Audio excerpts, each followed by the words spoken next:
मैं पुलिस की ड्यूटी से वापस लौट रहा था। रात के 12 बज चुके थे और जोरदार बारिश हो रही थी। रास्ते में मुझे 18 साल की भीगी भागी कमसिन सी लड़की मिली। वो बोली, आज रात के लिए मुझे अपने घर ले चलो। मैं घर में अकेला ही रहता था, इसलिए मैं उसे अपने घर ले आया। घर आते ही जोर से बादल गरजे और वो मेरे गले लग गई। मैं उसके हुस्न को देखकर पिघल गया। उस लड़की के भीगे बदन ने मेरे आग लगा दी। और फिर हेलो दोस्तों, आज की इस रोमांचक कहानी में आप सभी का स्वागत है। मेरा नाम धीरज है और मैं एक पुलिस वाला हूँ। दिन भर ड्यूटी करने के बाद घर में देरी से ही पहुंच पाता हूँ। आज कुछ केस निपटाते निपटाते रात के 12 बज चुके थे और बाहर बहुत तेज बारिश हो रही थी। पुलिस की ड्यूटी में टाइम का वैसे भी कोई ठिकाना नहीं रहता। अभी तक मेरी शादी नहीं हुई है, इसीलिए मैं घर में अकेला ही रहता हूँ और यही वजह है कि घर जाने की कोई जल्दी भी नहीं रहती। आज मैं बारिश में भीगता हुआ घर जा रहा था कि रास्ते में अचानक से मेरी बाइक खराब हो गई। इतनी रात हो गई थी कि आसपास कोई मदद के लिए भी नहीं था कि तभी मेरी नजर एक कमसिन सी लड़की पर पड़ी। वह 18 साल की होगी। बारिश में बैठी न जाने क्यों भीग रही थी और ठंड से कांप रही थी। मैं बाइक को घसीटते हुए थोड़ा आगे निकल आया, लेकिन फिर मेरी नजर उन 5 लोगों पर पड़ी जो बस स्टैंड में बैठे शराब पी रहे थे और उस लड़की को घूरे जा रहे थे। मुझे ये सब कुछ सही नहीं लगा तो मैं लड़की के पास वापस मुड़कर आ गया। उस लड़की से कहा कि इतनी रात को तुम यहाँ क्या कर रही हो? ये कोई सैर करने का समय है? वह अपनी बड़ी बड़ी आंखों से मेरी तरफ गुड़िया की तरह देखने लगी। मुझे देखकर उसकी नीली आंखों में डर साफ नजर आ रहा था। मैंने उससे कहा, तुम्हारा यहाँ पर ज्यादा देर तक रुकना ठीक नहीं है, तुम अपने घर चली जाओ। उसने मुझसे कुछ कहने के लिए अपना मुंह खोला, लेकिन फिर चुप हो गई और अपना सिर झुका लिया। उसके लंबे लंबे बाल पूरी तरीके से भीगे हुए थे और होंठ से बारिश का रस टपक रहा था। लड़की काफी लंबी और गोरी थी और उसका जिस्म बिल्कुल कमसिन था। मैंने कहा, कुछ बोलती क्यों नहीं? चलो मैं तुम्हें घर छोड़ आता हूँ। उसने सिर्फ इतना कहा कि वह तो बहुत दूर है। मैंने पूछा, क्या दूर है? तुम्हारा घर? उसने हाँ में सिर हिलाया। मैंने कहा, कोई बात नहीं, मैं बाइक से छोड़ दूंगा। और मैंने जैसी ही बाइक स्टार्ट की तो वो स्टार्ट भी हो गई। मैंने सोचा, अचानक से ये बाइक ठीक कैसे हो गई? फिर मैंने उससे कहा, आ जाओ बैठ जाओ। उसने कहा, समुंदर के पार है, बाइक से नहीं जा सकते। ये सुनकर मुझे बहुत बड़ा झटका लगा। मैंने पूछा, इस शहर में तुम्हारा कोई रिश्तेदार तो होगा ना? उसने बड़ी मासूमियत से बोला, नहीं, यहाँ मेरा कोई भी नहीं है। उसकी मासूमियत देखकर मुझे कोई डोर उसकी ओर खींचे जा रही थी। मैंने उससे कहा, देखो रात काफी हो गई है, एक काम करो, तुम मेरे घर चलो। कल सुबह मैं तुम्हें तुम्हारे घर वापस भेजने का बंदोबस्त कर दूंगा। मेरी बात सुनकर उसने एक राहत की सांस ली और फिर मेरे साथ चलने को तैयार हो गई। मैं अपनी बाइक पर बैठाकर उसे अपने घर लेकर आया। घर पहुंचा और बाइक को स्टैंड कर ही रहा था कि तभी जोर से बादल गरजे। इतनी तेज आवाज हुई कि दिल दहल उठा। वह लड़की डर के मारे मुझसे चिपक गई और इतनी जोर से लिपटी कि उसके गोल गोल उभार मेरी छाती पर महसूस हो रहे थे। एक भीगी भागी लड़की मुझसे लिपटी हुई थी। मैं मात्र 21 साल का एक पुलिस इंस्पेक्टर। मेरे अंदर तो ज्वालामुखी फटने लगी थी, पर मैं उस मासूम के साथ कुछ गलत नहीं करना चाहता था, या फिर करना भी चाहता था, कह नहीं सकता। मैंने उसे कसकर पकड़ लिया ताकि वह घबराए नहीं। इस भीगे मौसम में उसके जिस्म की गर्मी मेरे जिस्म की आग को बढ़ा रही थी। मेरे अंदर एक अजीब सी इच्छा जाग रही थी और मेरा मन मेरे बस में नहीं था। उसे छोड़ने को दिल नहीं कर रहा था, लेकिन फिर मैं उसे लेकर अपने घर के अंदर आ गया। वह अपने सुंदर से नयन झपकाते हुए मेरे घर को देखने लगी थी, मानो घर नहीं उसका ससुराल हो। मैं उसको देखकर मुस्कुराने लगा। आज पहली बार किसी लड़की ने मेरे घर पर अपना पहला कदम रखा था, इसलिए मैं मन ही मन बहुत खुश हो रहा था। मैंने जल्दी से एक टॉवल खुद ली और एक टॉवल उसे दी और कहा, तुम भी भीग गई हो, लो इससे अपने बदन को पोंछ लो। मैं जल्दी जल्दी अपने आप को पोंछने लगा था, पर वह लड़की उस भीगी भागी हालत में गोल गोल घूमने लगी, जैसे कि उसे कोई फर्क ही नहीं पड़ रहा था कि वह भीगी हुई है। मैंने कहा, अरे ऐसे मत करो, तुम्हें ठंड लग जाएगी। उसने कहा, नहीं लगेगी समंदर। उसकी बात मेरे समझ से बाहर थी। ये क्या कहना चाहती है? समंदर? कौन से समंदर की बात कर रही है? मैंने सोचा, हो सकता है कि समंदर के किनारे इसका घर हो और इसे भीगने की आदत हो। मैंने जल्दी से अपने कपड़े चेंज कर लिए और उस लड़की को भी एक नाइट गाउन लाकर दे दिया। कहा, इसे पहन लो। पर वह लड़की गीले कपड़ों में ही मेरे पास आ गई। वह बहुत ही कमाल की खूबसूरत लग रही थी, पर मुझे समझ नहीं आ रहा था कि ये लड़की है कौन और कहाँ से आई है।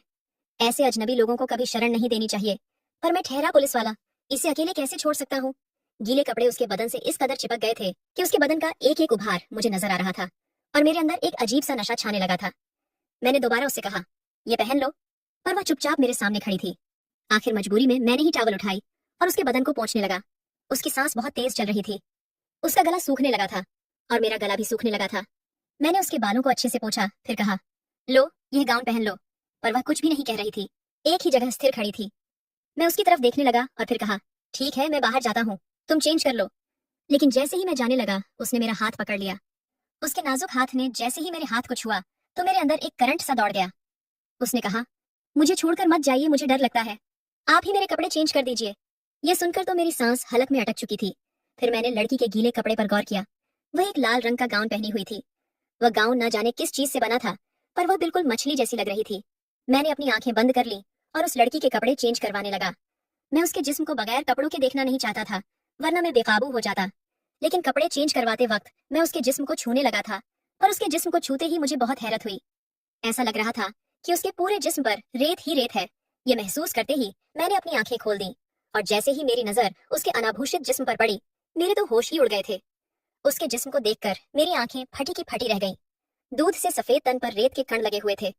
मैं उसी हालत में उसे बाथरूम लेकर गया और उसे अच्छे से नहलाने लगा। उसे इस हाल में देखकर मैं जज्बाती तो हो रहा था, पर मेरे दिमाग में सैकड़ों सवाल थे। आखिर इसके बदन पर इतने कण क्यों हैं? कहीं ये समुंदर से बहकर तो नहीं आई? उस पल में मैं मदहोश होने लगा था। किसी तरीके से उसे साफ करके मैंने उसके शरीर को टॉवल से पोंछा और फिर गाउन पहना दिया। मैंने उसके कपड़ों को सूखने के लिए डाल दिया, पर मुझे यह समझ नहीं आया कि आखिर यह लड़की मेरे सामने कपड़े उतारने को तैयार कैसे हो गई। मेरा दिमाग तो बिल्कुल चकरा रहा था। अपनी जिंदगी में मैंने ऐसी लड़की आज तक नहीं देखी थी। आखिर ऐसी लड़की मेरी जिंदगी में कैसे आ गई? कहीं मेरी जिंदगी का रुख तो नहीं बदलने वाला है? कहीं ये लड़की कोई हसीन जलपरी तो नहीं जो समंदर से निकलकर आई हो? मुझे कुछ भी समझ में नहीं आ रहा था, पर भूख जोरों की लग रही थी। मैंने उससे पूछा, तुम्हें भूख लगी है क्या? उसने हाँ में सिर हिलाया।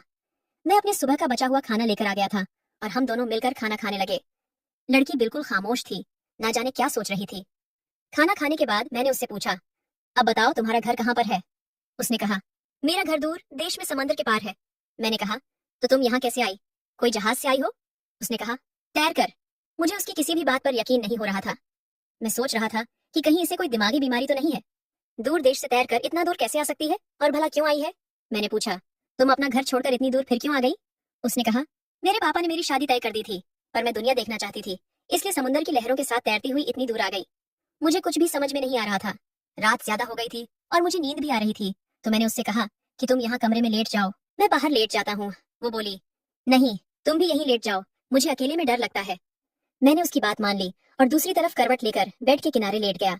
मुझे अभी नींद आई ही थी कि उसने अपना हाथ मेरे हाथों के ऊपर रख दिया। मैं अचानक से उसकी ओर मुड़ा तो देखा कि वो मेरे बिल्कुल करीब आ गई थी और मुझसे इस कदर चिपक गई थी कि हमारे बीच की सारी दूरियां नजदीकियों में बदल गई। मैं सब कुछ भूलकर उस पल में खोने लगा था। अब मैं पूरी तरह बेकाबू हो चुका था और उसे पाने के लिए मचलने लगा था, लेकिन मैं पहल नहीं करना चाहता था। उस लड़की ने अपना सिर मेरे कंधों पर रख दिया और मैं उसके बालों को सहलाने लगा था, जो कि अभी भी आधे गीले थे। अचानक से उसने मेरे हाथों को उठाकर अपने गोल गोल उभारों पर रख दिया और मछली की तरह मचलने लगी। मैं बेकाबू होकर उसे चूमने लगा। आखिर कौन है यह लड़की? कहीं कोई जल परी तो नहीं जिससे मैं इस कदर दिल लगा बैठा हूँ? लड़की ने अपना गाउन उतार दिया और उस जादू करने का खुमार इस कदर छाया कि मैं उस पल सब भुलाकर उसे अपनी तड़पते और प्यासे जिस्म के अंदर ले लिया। मैं उससे मोहब्बत करने लगा और पूरी रात हमने आपस में ही गुजार दी। जब आंख खुली तो दोपहर के 12 बज गए थे। वह लड़की उठकर मेरे सामने बैठी हुई थी और एक कॉपी पेन लेकर शायद अपने गांव का कोई चित्र बनाकर मुझे दिखा रही थी। मैंने मानचित्र को गौर से देखा और कहा, इतना दूर जाने के लिए तो नाव की जरूरत पड़ेगी, मैं तुम्हारी तरह तैर नहीं सकता। यह सुनकर उसे यकीन ही नहीं हो रहा था। अगले दिन मैंने एक नाव की व्यवस्था की जो कि मशीन से चलती थी। नाव किराए पर लेकर कुछ खाना लिया और उस लड़की के साथ निकल पड़ा था और उस नक्शे के हिसाब से मैं चलने लगा था। अचानक मुझे बहुत डर लगने लगा। मैं तो इस लड़की को जानता तक नहीं और उसकी बातों पे यकीन करके मैं समुद्र में इतनी दूर आ गया था। मुझे तो तैरना भी नहीं आता। ये सोचकर मेरा दिल कांप उठा, मेरे चेहरे का रंग उड़ गया था।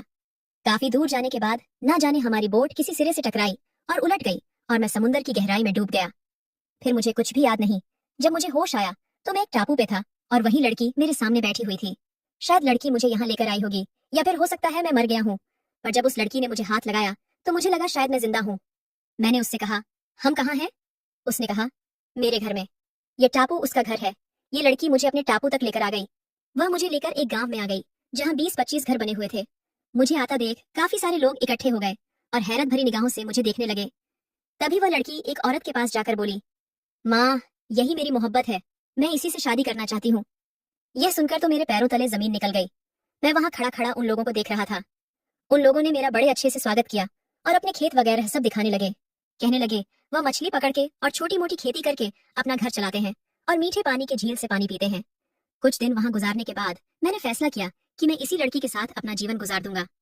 पुलिस की नौकरी से मैं भी तंग आ गया था और यहाँ मुझे कोई ऐसा मिल गया था जिसे मैं कभी खोना नहीं चाहता था। वह लड़की मेरे दिल का सुकून बन चुकी थी। धीरे धीरे मैं उन लोगों में बिल्कुल ढल गया। तारा ने मुझे समंदर में तैरना भी सिखा दिया। हम दोनों अक्सर तैर कर मुख्य भूमि तक आ जाते थे और फिर अपने घर वापस चले जाते थे।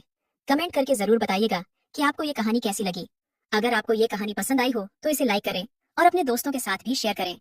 आगे भी ऐसी रोमांचक कहानियों के लिए हमारे चैनल को सब्सक्राइब करें और बेल आइकन दबाना ना भूलें।